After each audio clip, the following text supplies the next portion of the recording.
Hello, welcome to my YouTube channel. I just wanted to make these YouTube videos because I have friends and family who I know are asking about what's going on with me. But this video is going to be a quick intro on me. So, I'm 23. I come from a big family. I have 11 brothers and sisters, including myself. I've been married for 2 years. My husband and I are military veterans. So we go to the VA for our medical services. We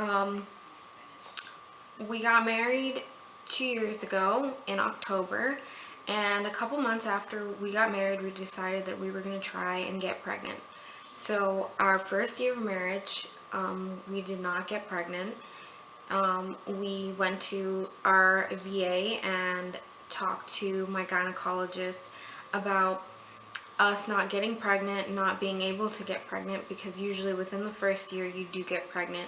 If you're a newlywed couple, they do tell you within the first year you'll usually get pregnant, and that didn't happen for us. So we were going into our second year of marriage and still no baby.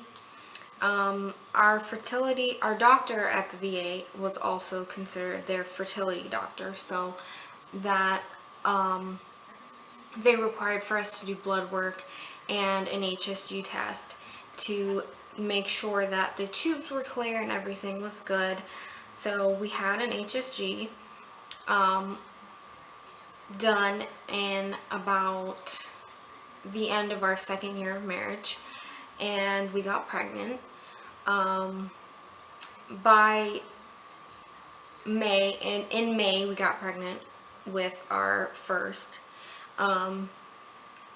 In June, I started to have problems where I was bleeding and cramping, so we decided to go to the ER, the VA ER, because that's where you go for veteran services.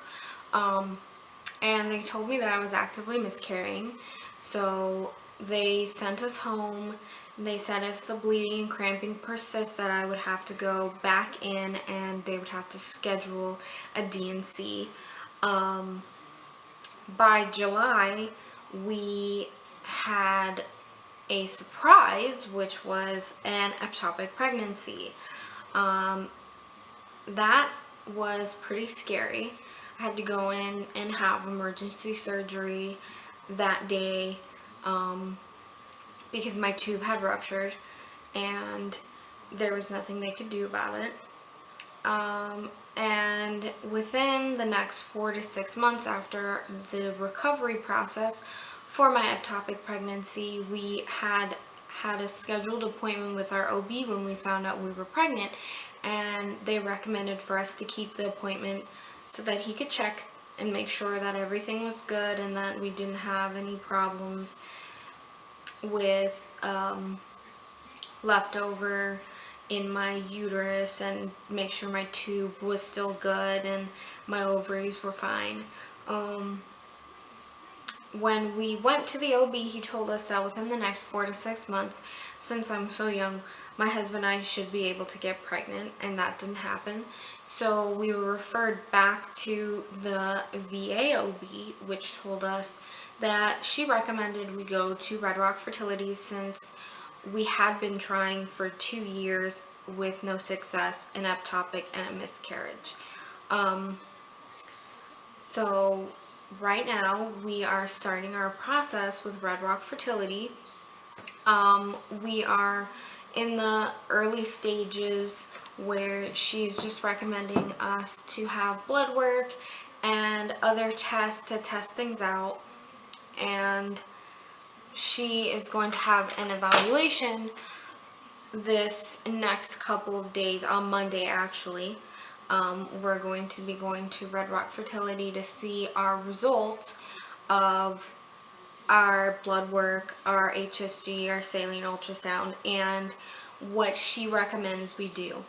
Right now the VA has us covered for IUI, which is intrauterine insemination, but they also may be covering IVF, so we're crossing our fingers and hoping that's what we can do if IUI does not work for us. So that's pretty much it on me and my little quick intro of what's going on with me, a little updated on how we got to where we are. And my next video is going to be HSG and saline ultrasound, the differences between them, the pain from one to the other, what I have read, what I've heard from other people of their saline ultrasounds and their HSG tests. And I'm going to do another video on Red Rock Fertility itself, you know, how I felt in their office and things like that. And that's all I have for you today, so I'll talk to you guys later. Hasta luego.